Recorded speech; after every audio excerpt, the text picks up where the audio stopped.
Hi friends, welcome back to my channel. ನಾನು ರಮ್ಯಾ. ಎಲ್ಲರೂ ಹೇಗಿದ್ದೀರಾ? ಚೆನ್ನಾಗಿದ್ದೀರಾ ಅಂತ ಭಾವಿಸ್ತೀನಿ. ಇಲ್ಲಿ ನಾನು ಕೂಡ ತುಂಬ ಚೆನ್ನಾಗಿದ್ದೀನಿ.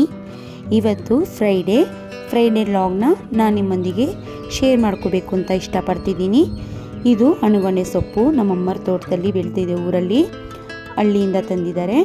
ಅದರದ್ದು ಬಸ್ಸಾರು ಮಾಡಿದ್ದೀನಿ. ತುಂಬ ಟೇಸ್ಟಿಯಾಗಿರುತ್ತೆ, ಆರೋಗ್ಯಕ್ಕೆ ಒಳ್ಳೆಯದು ಈ ಸೊಪ್ಪು. ಮತ್ತು ನೈಟ್ ಡಿನ್ನರ್ಗೆ ಅಂತ ಸುಟ್ಟು ಹಾಲು ಬದನೆಕಾಯಿ ಬಜ್ಜಿ ಮಾಡಿದ್ದೀನಿ. ಸಖತ್ ಟೇಸ್ಟಿಯಾಗಿರುತ್ತೆ. ಬೆಳಿಗ್ಗೆ ಬೇಗ ಇದ್ದು ಕಸ ಗುಡಿಸ್ದೆ, ಮತ್ತು ಮಾರ್ನಿಂಗ್ ಬ್ರೇಕ್ಫಾಸ್ಟಿಗೆ ಅಂತ ಪುಳಿಯೋಗರೆ ಮಾಡಿದೆ. ಅದನ್ನು ಟಿಫನ್ ಮಾಡಿ ಮತ್ತೆ ಎಲ್ಲ ಕೆಲಸ, ಮಕ್ಕಳು ಸ್ಕೂಲ್ಗೆ ಹೋದ್ಮೇಲೆ ಮತ್ತೆ ಎಲ್ಲ ಕಸ ಗುಡಿಸ್ಕೊಂಡು ಎಲ್ಲ ನೀಟಾಗಿ ಕಸ ಗುಡಿಸ್ತಾ ಇದ್ದೀನಿ. ಹಾಗೆ ನೆಲನೂ ಸಾರಿಸ್ಕೊಂಡು ಮತ್ತು ಬೆಳಿಗ್ಗೆ ಟಿಫನ್ ಅವೆಲ್ಲನ ಬ್ರೇಕ್ಫಾಸ್ಟ್ ಮಾಡಿರೋವೆಲ್ಲನ ಪಾತ್ರೆ ವಾಶ್ ಮಾಡಿಕೊಂಡೆ. ಯಾಕಂದರೆ ಮಧ್ಯಾಹ್ನ ಲಂಚ್ಗೆ ಪ್ರಿಪ್ರೇಷನ್ ಮಾಡೋಕ್ಕೆ ಈಸಿ ಆಗುತ್ತೆ, ಬೇಗ ಕೆಲಸ ಮುಗಿಸ್ಕೊಂಡ್ರೆ ಅಂತ. ನೋಡಿ, ಇವಾಗ ಕಿಚನ್ ಕೌಂಟರ್ ಟಾಪು ಕಿಚನ್ ಎಲ್ಲ ಕ್ಲೀನಾಗಿದೆ. ಇವಾಗೇನು ಮಧ್ಯಾಹ್ನಕ್ಕೆ ಸಾಂಬಾರು ಮಾಡೋಣ ಅಂತ ನಾನು ಹೇಳಿದ್ನಲ್ವ, ಅಣುಗೊನೆ ಸೊಪ್ಪು ನಮ್ಮ ಹಳ್ಳಿಯಿಂದ ತಂದಿದ್ರು ನನ್ನ ತಮ್ಮ. ಅದನ್ನು ಮಾಡ್ತಾಯಿದ್ದೀನಿ. ತುಂಬ ಟೇಸ್ಟಿಯಾಗಿರುತ್ತೆ. ಮಾಮೂಲಿಯಾಗಿ ಬಸ್ಸಾರು ಯಾವ ರೀತಿ ಮಾಡ್ತೀವೋ ಅದೇ ಥರನೇ ಮಾಡೋದು. ತುಂಬಾ ಟೇಸ್ಟಿಯಾಗಿರುತ್ತೆ, ಆರೋಗ್ಯಕ್ಕೆ ತುಂಬ ಒಳ್ಳೆಯದು.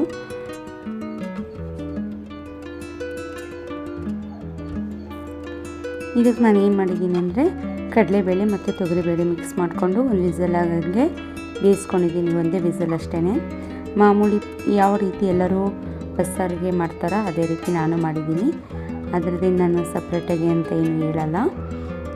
ತುಂಬ ಅಂದರೆ ಈ ಬಸ್ಸಾರು ತುಂಬ ಟೇಸ್ಟಿಯಾಗಿರುತ್ತೆ. ಈ ಸೊಪ್ಪು ತುಂಬಾ ಆರೋಗ್ಯಕ್ಕೆ ಒಳ್ಳೆಯದು ಅಂತ ನಮ್ಮ ಹಳ್ಳಿ ಕಡೆ ಎಲ್ಲ ಹೇಳ್ತಾರೆ.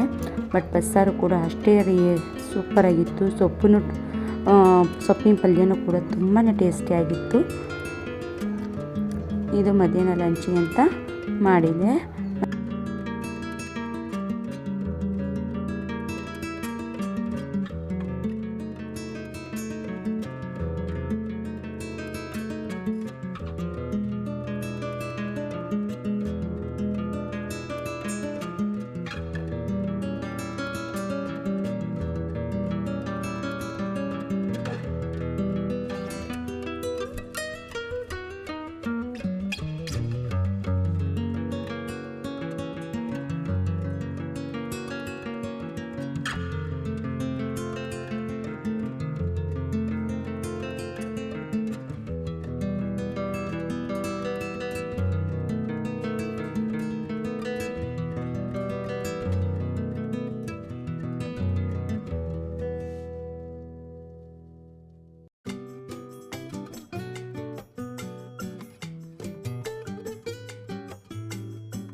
ಮತ್ತು ಮಧ್ಯಾಹ್ನ ಲಂಚ್ ಮುಗಿಸ್ಕೊಂಡು ಮತ್ತು ಅಡುಗೆ ಮಾಡಿದ್ದು ಎಲ್ಲನ ಪಾತ್ರೆ ಇದು ಎಲ್ಲ ತೊಳೆದಿಟ್ಟು ಕಿಚನ್ ಕೌಂಟ್ರ್ ಟಾಪ್ ಎಲ್ಲ ಕ್ಲೀನ್ ಮಾಡಿ, ಬಸ್ಸಾರು ಸ್ವಲ್ಪ ಇತ್ತು. ಹಾಗಾಗಿ ನೈಟು ಡಿನ್ನರ್ಗಂತ ಸುಟ್ಟಾಲು ಬದನೆಕಾಯಿ ಬಜ್ಜಿ ಮಾಡೋಣ ಅಂತ ಇದ್ದೀನಿ ನೈಟು. ಇವಾಗ ಸಾಯಂಕಾಲ 7 ಗಂಟೆ.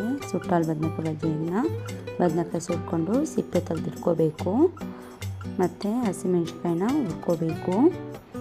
ಸ್ವಲ್ಪ ಕಾಯಿಸಿರುವಂಥ ಹಾಲು, ಮತ್ತು ಇವಾಗ ಕೊತ್ತಂಬರಿ ಸೊಪ್ಪು, ಬೆಳ್ಳುಳ್ಳಿ ಮತ್ತು ಉಪ್ಪು ಮತ್ತು ಹುರಿದಿರೋಂಥ ಮೆಣಸಿನ್ಕಾಯಿನ ಚೆನ್ನಾಗಿ ಮಿಕ್ಸ್ಗೆ ಮಾಡ್ಕೋಬೇಕು. ಜಾಸ್ತಿ ನುಣ್ಣಗೆ ಮಾಡಬಾರ್ದು. ಆಮೇಲೆ ಸಿಪ್ಪೆ ಸುಲಿದಂಥ ಸುಟ್ಟಿರೋ ಬದನೆಕಾಯಿ ಹಾಕ್ಕೊಂಡು 1 ಅಥವಾ 2 ಮಿಕ್ಸಿ ಜಾರ್ಗೆ ಹಾಕ್ಕೊಂಡು ಮಾಡ್ಕೋಬೇಕು. ಮತ್ತು ಕಾಸಿರುವಂಥ ಹಾಲನ್ನು ಹಾಕಿ ಮಿಕ್ಸ್ ಮಾಡ್ಕೋಬೇಕು ಚೆನ್ನಾಗಿ. ಮತ್ತು ಸಣ್ಣಗೆ ಹಚ್ಚಿರುವಂಥ ಕೊತ್ತಂಬರಿ ಸೊಪ್ಪು ಹಾಕ್ಕೊಂಡು ರೆಡಿ ಆಗುತ್ತೆ ಸುಟ್ಟಾಲು ಬದನೆಕಾಯಿ ಬಜ್ಜಿ. ಇದು ಮುದ್ದೆಗೆ, ರೈಸ್ಗೆ ಸೂಪರ್ ಕಾಂಬಿನೇಷನ್. ಈ ವಿಡಿಯೋ ಇಷ್ಟ ಆದರೆ ಲೈಕ್ ಮಾಡಿ, ಸಬ್ಸ್ಕ್ರೈಬ್ ಆಗೋಣ ಮರಿಬೇಡಿ. Thank you.